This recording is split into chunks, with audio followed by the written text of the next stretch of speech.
The following clip is from the North to South Show, live every Monday and Wednesday at 7 o'clock Eastern Standard Time, where we talk SEC football everything. We'd love to have you out next show, but for now, hit the like button down below, hit the subscribe button, and enjoy this clip. Tennessee's quarterback situation, because we saw Josh Heupel and Tennessee's first look under Heupel in the spring game this weekend. I did actually not watch this game live, but I actually went back and watched the highlights. Bernie actually did an amazing post-game show on that Tennessee game, so definitely go check that out if you haven't already, that spring game. But first of all, Tennessee's situation over the last couple of years, especially at the quarterback, has been not good at all. You look at Tennessee, Jarrett Garantano has been the guy for a while at Tennessee. Tennessee has not had, especially last year. Last year was supposed to be their big breakout year. Last year was supposed to be Jeremy Pruitt's big year for Tennessee, and they had anything but a big year in Tennessee. So quarterback is going to be something that is going to be very, very interesting going into the season, where you're going to have Coach Golish and you're going to have Heupel's first year and looking at this offense.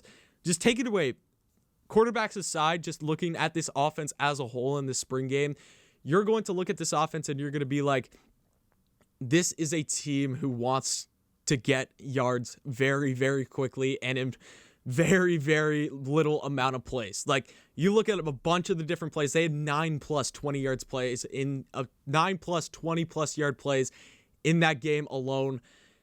Everything was a deep ball. Everything was a deep ball. Lots of big rushes. The rushing game also did really, really well with Jabari Smart. And then you had Wright also having a big game over there in Tennessee. You look at the two quarterbacks, or even had 3, or even had 4. There's 4 guys that are going into Tennessee next year with all a legitimate shot at getting that starting QB role over there in Tennessee.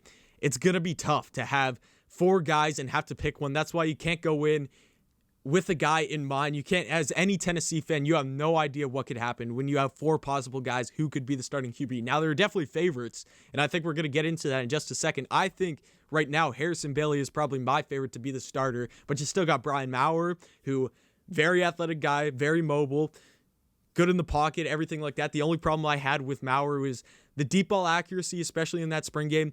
He missed it, especially early on in that spring game.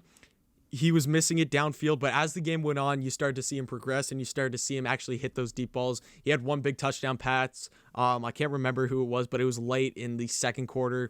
But it was a nice rollout, nice throw there. You have Hendon Hooker. Let's not forget about him, transferred from Virginia Tech, who also had a big season at Virginia Tech last year, throwing for 9 touchdowns, not only throwing for 9 touchdowns, but also rushing for 9 touchdowns. So he's going to be a guy that not only passing are you going to be worried about, but he's going to be a dual threat, rushing threat as well over there in Tennessee.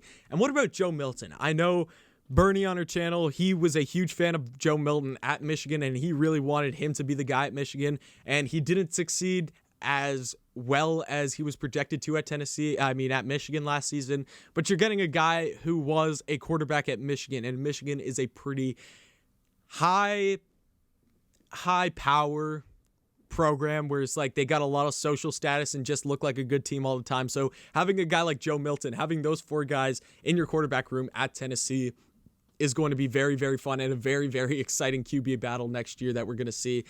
Here's why I'm kind of leaning towards Harrison Bailey in this whole Tennessee situation, this whole Tennessee quarterback battle. The deep ball is obviously going to be the main reason why Harrison Bailey is going to be my guy. If I was a Tennessee fan, I would want to have Harrison Bailey as my quarterback. You look at him going out, every single throw, I swear he threw downfield, was perfect.